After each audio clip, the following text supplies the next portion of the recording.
Hello, and welcome to the Hammersmith Board Webinar Training Series, featuring Financials 101.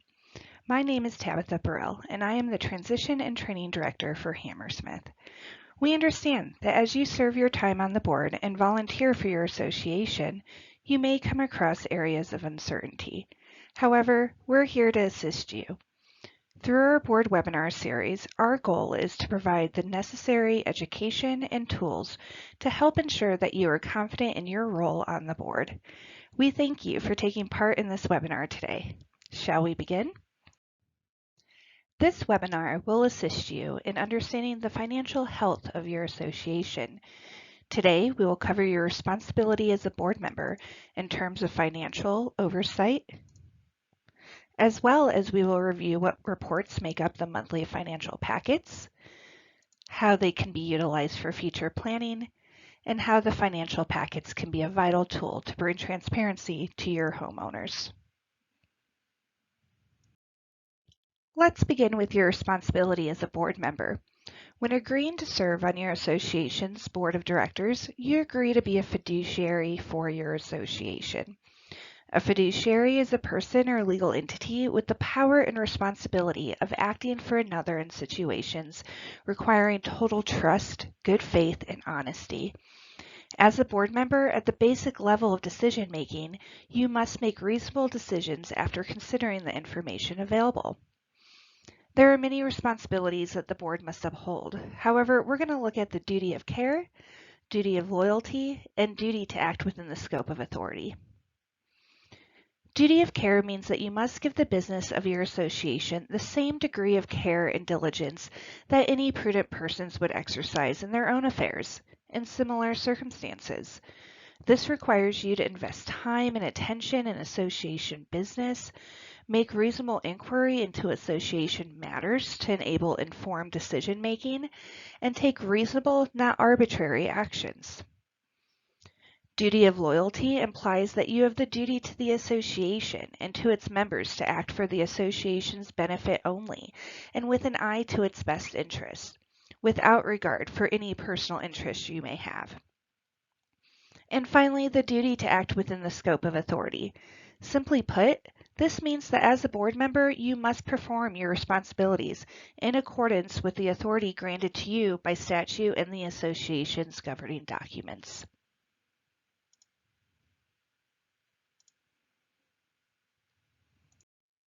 This may seem daunting at first.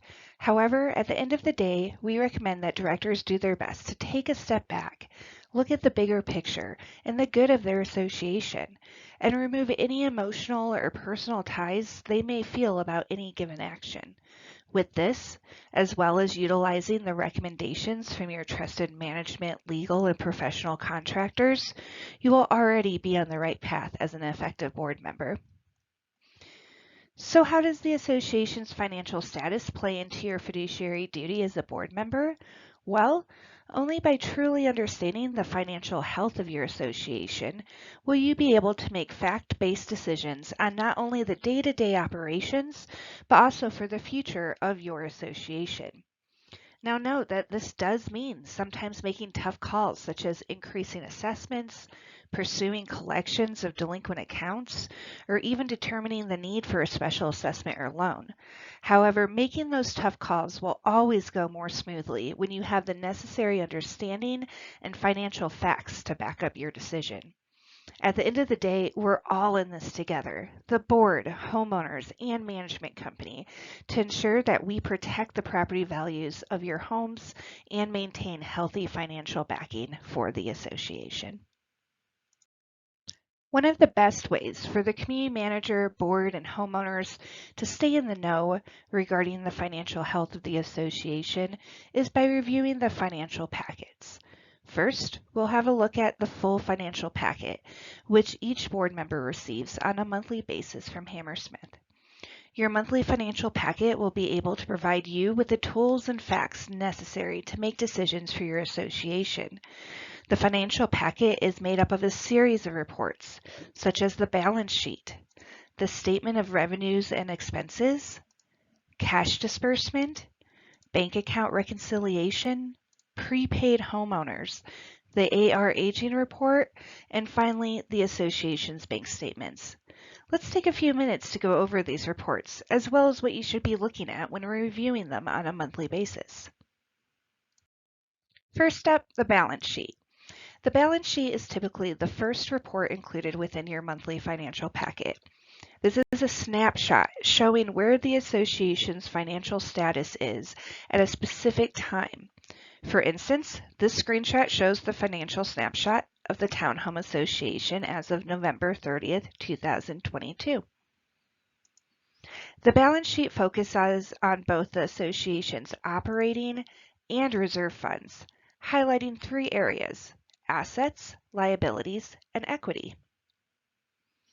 Assets are what the association owns and its value of those. This will include the balances of the association's bank accounts. It may also include prepaid payments such as insurance. This is an asset because if the association were to dissolve on this date, they would be owed back those prepayments. The association's accounts receivables, or the delinquencies, are also considered assets, as this is money owed to the association. You will also see that there is a due from reserves labeled here as an asset. This means that at some point the association borrowed funds from its own operating account to pay for a reserve expense. The association will need to pay back its operating account with its reserve funds. However, until this is done, the amount owed to operating will show as an asset for the operating account and a liability on the reserve account. This brings us to liabilities. Liabilities are what the association's obligations are, or in other words, what the association owes. This will include any open contractor invoices or payables that have been accounted for but not paid on. It also includes prepaid homeowner assessments. Similar to why prepaid insurance was an asset, prepaid homeowners are considered a liability due to if the association were to dissolve on this date, it would need to pay back the owners any prepayments or credits on their account. Again, you will see that there is a due to operating on the liability side for the reserve fund. Again, this is showing that until they are reimbursed from their operating account, that $26,000, it'll show as a liability for the association. Finally, at the bottom of the balance sheet, you will see the equity of the association. This is the difference between the value of the assets and the value of the liabilities, and provides the board with the monetary value of the association. Next, within your monthly financial packet, you will find the statement of revenues and expenses. This shows where the association is in terms of its annual budget. This report encompasses both the income and expenses and breaks them up based on GLs or line items. You can see each income or expense line item on the left side of the report as its own row. For those board members that oversee the invoice approvals, you should already be familiar with the various GLs or line items that your association utilizes. At the top of the report, it is broken into 7 columns. The first 3 columns are showing the current period, in this case, November 1st through November 30th, and the actuals recorded, what was budgeted, and the variance between the two for each specific line item.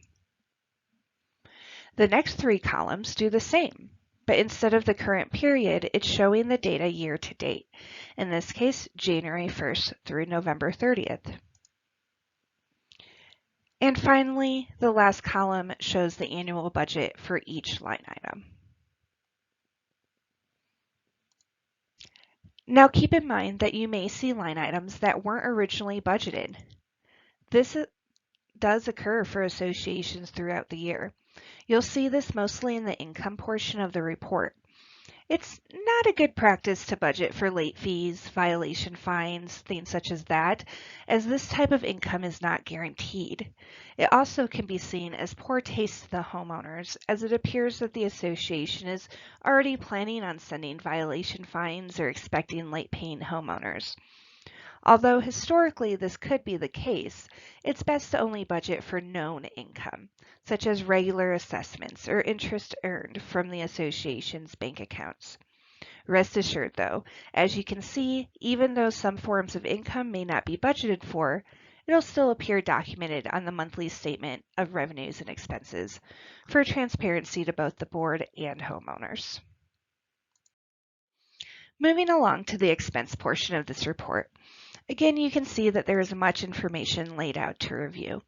Your community manager will have already reviewed this report for accuracy and any possible concerns, and they will relay those items to you when they send you the monthly financial report. But what are we looking for, and what would be good practice for the board to review as well? Well, ultimately, we're looking for anything that stands out. One example is going back to what we discussed previously, and that's possible expenses that were not budgeted for. Take the social expense line item. This would stand out as you can see the association has spent over $300 and booked it to social expense, but did not budget for this expense at all for the year. Perhaps this isn't a concern, as the board and community manager have planned this expense prior and maybe created a new line item mid-year. However, it'd be good to ensure that's the case. Maybe that's not the case, and a payment was miscoded. Perhaps a mailer was coded to social expense instead of administrative expense. We're all human, and this can happen to the best of us. Regardless, it's best for the community manager and board to understand what's specifically within this GL in the event questions arise from the homeowners, or if any reclassification needs to be done for proper record keeping.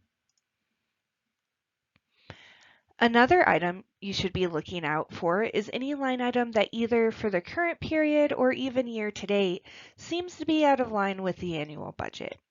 For instance, it appears that the association has already spent $1,600 of its year-to-date budget for roof repairs and ultimately has overspent its annual budget. What could be causing this overage?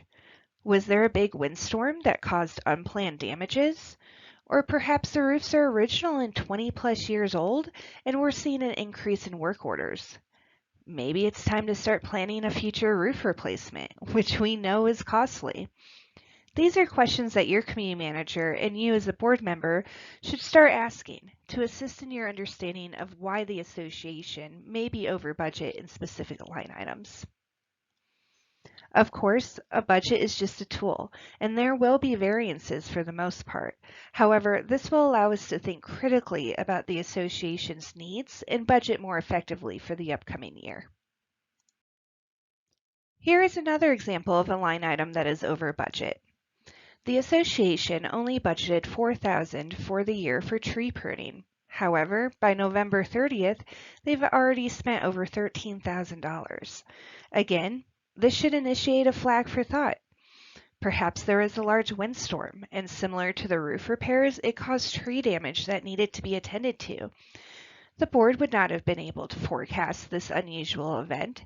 However, they would be aware of it and able to speak on the overages, and of course would not want to overinflate next year's budget due to this act of nature. On the other hand, perhaps there was not a windstorm, and the trees are becoming more mature and requiring more pruning off the buildings and attention overall. This would then be something the board would need to consider when time to make the following year's budget. Another example of what you should be looking for is any line item that should have expenses booked within it on a regular basis. This is ultimately for things such as your landscape contract, utilities, insurance, or trash collection. Any expense that is paid on a monthly, quarterly, or otherwise scheduled basis should be reviewed to ensure payments were made. We definitely do not want a lapse in coverage or services. For instance, here you can see that there was no sewer expense for November. However, this is an expense the association pays monthly. Your community manager will see this and review for the cause. Maybe there is a double payment the month prior, or the invoice was delayed. Whatever the cause, it's important to investigate and be certain that no negative consequences arise. Again, your community manager will be on the lookout, but it's always best to have multiple eyes on the report and ensure that the board is aware as well. Finally, at the end of the statement of revenues and expenses, you'll find the operating net total. This will show you how the association is doing overall for the year by taking the income and subtracting the expenses. In this specific case, even with being over budget for some line items, the association is running $207,000 ahead of their budget and doing just fine financially. Next, we have the cash disbursement report. I'm not going to spend too much time on this report. This will show the outflow of cash paid for a given period of time, again in this case for November 1st through November 30th. These payments will line up with the monthly invoices that the board approves, as well as any reoccurring or one-off transfers between the association's various bank accounts. The report will provide the date, check number, when applicable, as well as who it was paid to and the amount. Then we come to the bank reconciliation report. This is a review of transactions associated with the association's bank accounts. At the top, you'll see the reconciliation summary, showing the various accounts that are included and balanced. Next, you'll be able to review any unreconciled items, meaning any payments made either by the association or to the association that have been deposited but not cleared from their respective payment account. Then, further down in the report, you'll find the reconciled items, the payments made either by the association or to the association that have been deposited and cleared from their respective bank accounts. Our goal here is to make sure that all credits and debits associated with the accounts are properly posted and the association's bank accounts are balanced accurately on a monthly basis. The next report in your packet will be the prepaid homeowner report. This will show you an itemized list of each homeowner who has prepaid to include their address and credit amount on their account. As I'm sure you're aware, the assessment frequency can vary by association and can be monthly, quarterly, biannually, or even annually, depending on the association's governing documents. However, regardless of the frequency, homeowners have the ability to pay their assessments early. We have many homeowners who have a monthly assessment but pay all their assessments in full at the beginning of the year. Then as each month starts, their credit reduces by the amount of their monthly assessment. Again, prepaid homeowners are considered a liability due to the fact that if the association were to dissolve, they would have to pay back any owner who had a prepaid credit balance on their account. Then we have the AR aging report. This report will highlight those accounts within your association that are delinquent. This report is easy to read and will provide necessary information to the board when dealing with delinquent accounts.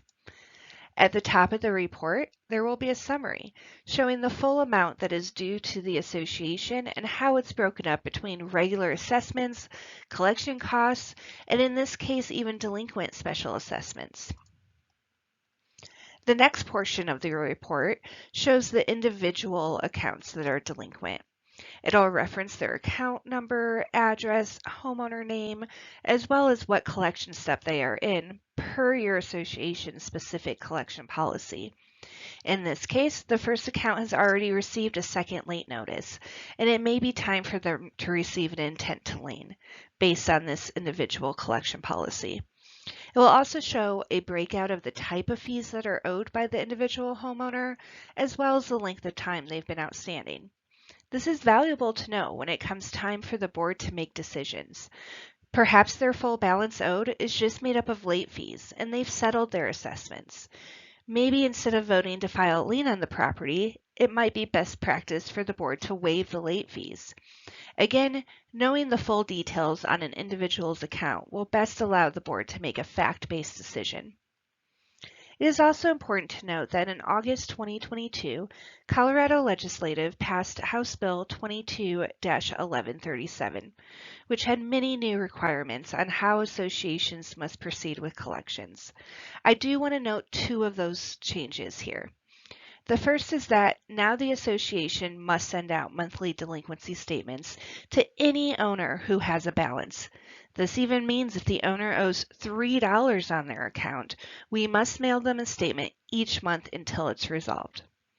My recommendation to board members is to review these smaller balances on the AR aging report each month, and even possibly set up a blanket formal approval for the community manager to waive any small balance that is made up of late fees or interest under a certain amount that you specify.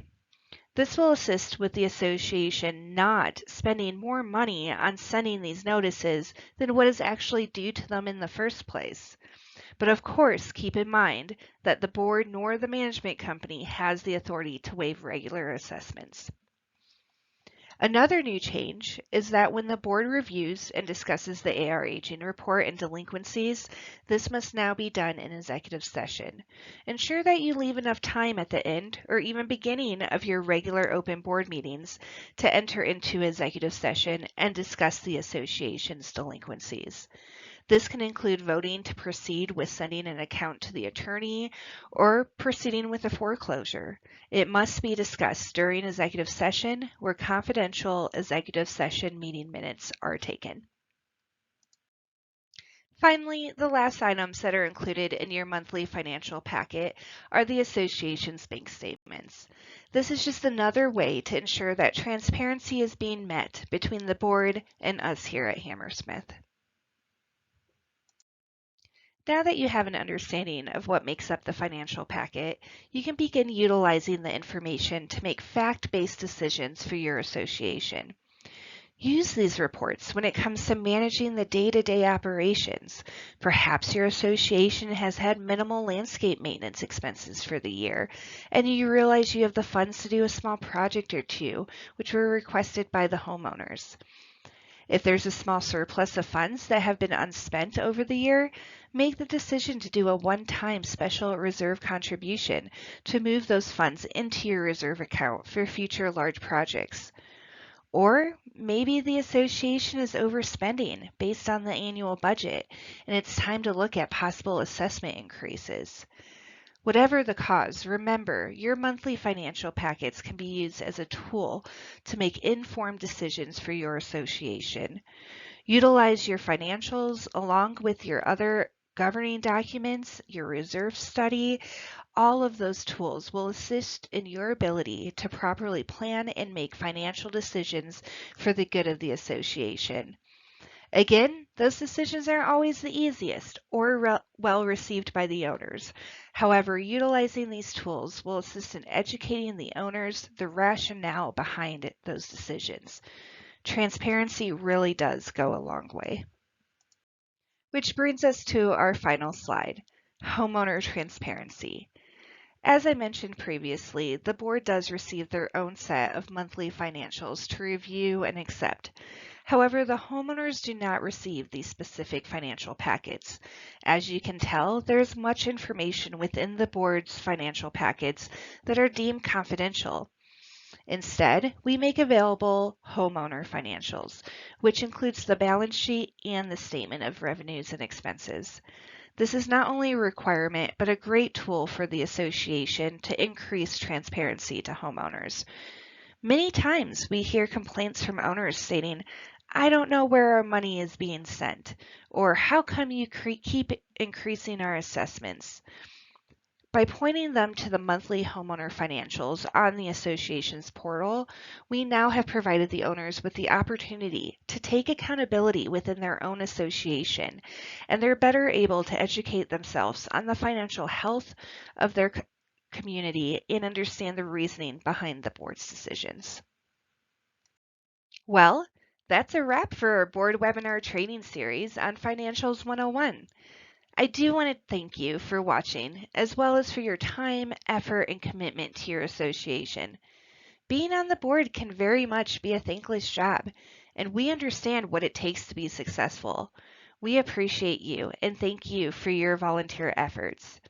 If you have any questions that came up throughout this presentation, don't hesitate to reach out to your community manager. That's what we're here for. Thank you and have a wonderful day.